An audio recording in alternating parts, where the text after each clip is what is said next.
You're listening to a GWP weather update. It's Wednesday, April 1st, 2026, and in today's weather update, we're going to look at tonight's severe and flood threat that we're going to be experiencing here across the state of Missouri with some thunderstorms, and then we'll also look a little bit into Thursday and Friday where we have additional chances for thunderstorms. So we'll start off by looking at a national view of the different weather alerts that we have ongoing. So this is from the National Weather Service showing you those weather alerts all across the country. And you'll notice here that we've got all kinds of alerts. Of course, we've got the severe threat that is going on here across the mid-Atlantic and Ohio Valley. So we've already got some watches and warnings that have been issued with that. We've got the risk here later this evening across the state of Missouri. In fact, we already do have a flood watch that has been issued from the National Weather Services in Kansas City and Pleasant Hill, as well as the National Weather Service in Springfield has issued these flood watches. They go in effect from 7 p.m. Wednesday night, so this evening,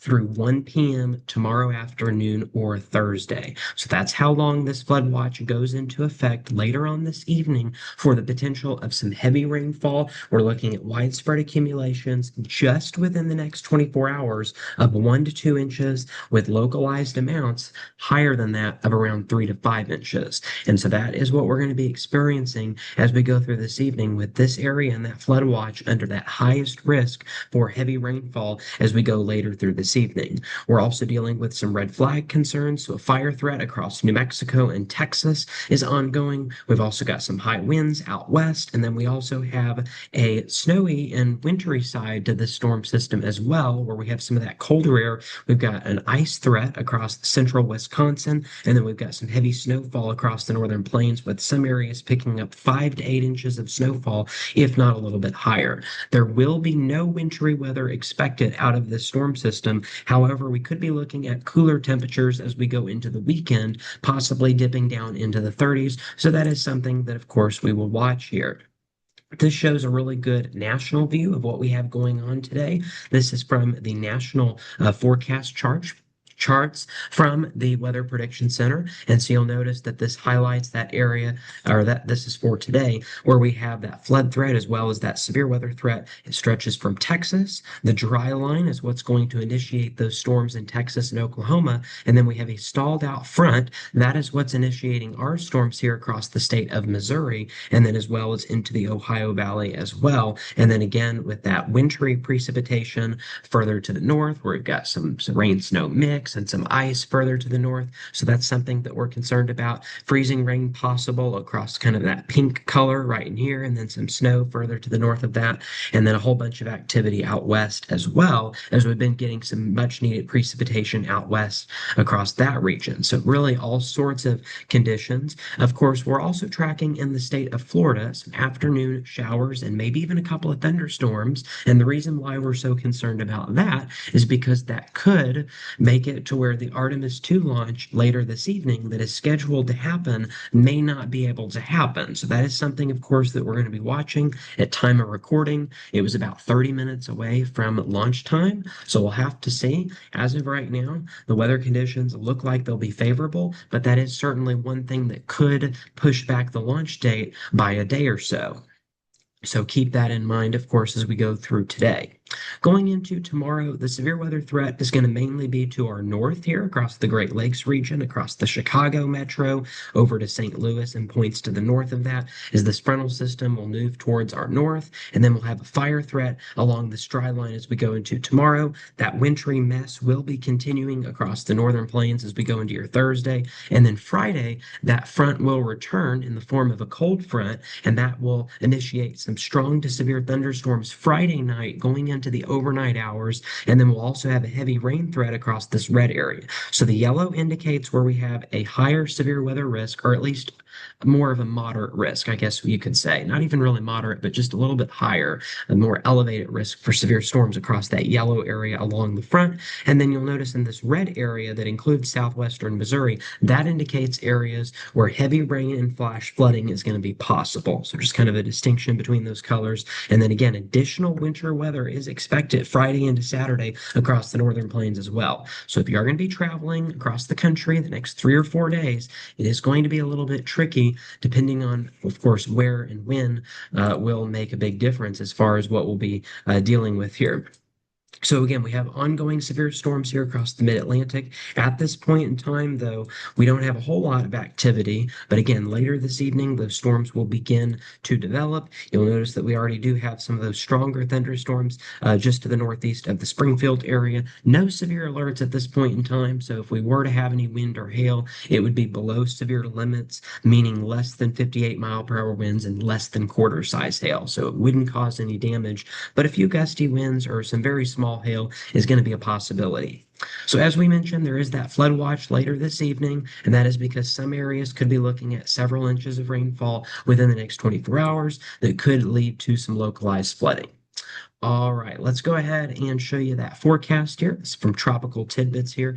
We're going to be starting at about 5 o'clock on this future track, since that's around the time that we recorded this video here, this weather update. And so you'll notice as we go through this evening, here's 8 o'clock, thunderstorms beginning to build across western and central Missouri. So that's really where they're going to initiate, and then they will continue to lift further towards the north with another round of thunderstorms across western Missouri expected overnight. This will be mainly for a wind threat, but it is something that we'll be watching as we go into 2 a.m., 3 a.m., and then even lasting into the early morning hours tomorrow. We could have some lingering showers, but the majority of the severe weather is going to happen this evening in the next several hours. So what sort of severe weather threat are we going to be dealing with? Central Missouri here in Columbia and Jefferson City, Lake of the Ozarks, we are under a marginal risk. That is a 1 out of 5 on that severe weather index that the Storm Prediction Center uses. And then across western Missouri along Interstate 49, including Nevada to Kansas City, all the way down to Joplin, around the Springfield area, we've got that slight risk. So the severe weather risk is just a little bit on the higher side in comparison to the area in green, but definitely not a high threat. So it is a slight risk. Of course, tornadoes, that is going to be a possibility. We have that hatched area, which means that EF2 tornadoes are or stronger is going to be a possibility, although it is unlikely, but it is still possible. Of course, wind, that's going to be one of our biggest threats. We have a hatched region across western Missouri, not including Columbia and Jefferson City. And this goes for the potential for 75-mile-per-hour winds or stronger. And then we also have a hatched area for hail, but that does not include Nevada and Joplin. Kansas City right on the edge of that hatched area for hail, which would be 2 inches or greater. So that's something we'll be watching. And then from the Weather Prediction Center, of course, we did talk about that flood concern. We're on a 2 out of 4 on their flood scale, and that slight category that's considered the 15% category. And so what does 15% mean? 15% of what? 15% risk of rainfall exceeding flash flood guidelines within 25 miles. So basically that means that there's a 15% chance for the areas in yellow. Just for the areas in yellow, there is a 15% chance that within 25 miles of where your location is at, that there could be flash flooding. So keep that in mind. That is something that we'll need to watch as we go through this evening. So again, as we mentioned, we've got the severe weather threat for this evening. Then as we go into tomorrow, we're not going to have a whole lot in the way of showers and thunderstorms. As you'll notice, here's lunchtime tomorrow. Here's tomorrow afternoon. Not a whole lot in the way of precipitation. Maybe a few thunderstorms tomorrow evening, but the severe weather risk is lower than it is today for tomorrow. Thursday night, a few showers will continue. Most of the day on Friday looks fine, but then that cold front is going to develop Friday evening, and around 6 to maybe 7 or 8 o'clock Friday evening, a line of thunderstorms will develop and it will press eastward, and that's where we'll have the severe weather threat likely lasting until just after midnight. So severe weather threat tomorrow is going to be just to our north for the most part, with the eastern counties of the viewing area under a marginal risk, 1 out of 5 on that severe weather index scale, with a slight tornado risk, wind risk, and then hail risk as well. So that's going to be possible tomorrow evening, but overall tomorrow evening severe weather risk is very low. So that is good news. Then as we go into Friday, we do have that slight risk for severe storms. So that puts us at a 2 out of 5 with that enhanced risk north of Interstate 70 across northern Missouri and southern and central Iowa. So a 2 out of 5 for the view viewing area when it comes to severe weather on Friday. So our greatest days for severe weather and heavy amounts of rainfall are going to be tonight into early tomorrow morning, and then Friday afternoon through Saturday morning. But there could be a few storms that could be severe Thursday evening, but we're not expecting a whole lot in the way of impacts from those storms. So basically, thunderstorms every single day, but the severe threat is mainly today and Friday. And then here's that flood risk as we go into your day 3 outlook. Again, this is from the Weather Prediction Center, who does these flood outlooks. And we've got that slight risk, 2 out of 4 on their scale, 15% chance of flash flooding within 25 miles across this yellow area, including Joplin, Nevada, and Lake of the Ozarks, as we go into your Friday.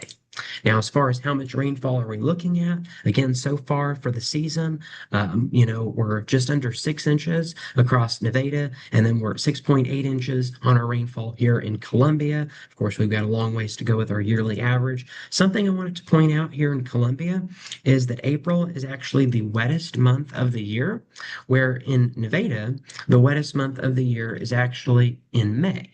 So just keep that in mind. April and May is where we get the majority of our rainfall. So it's definitely normal for us to be seeing a lot of activity when it comes to precipitation during the month of April. And then we've already had an inch of rainfall today. So that's why it says our April totals is up to an inch here. And then that number has still not been recorded here in the Nevada region here. But again, around 5 inches of rainfall is usually expected during the month of April in Nevada and Columbia.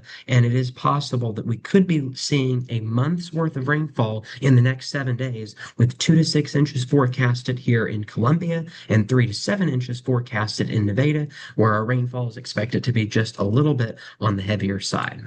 All right, well, that is it for this weather update. Stay safe out there, and we'll see you later.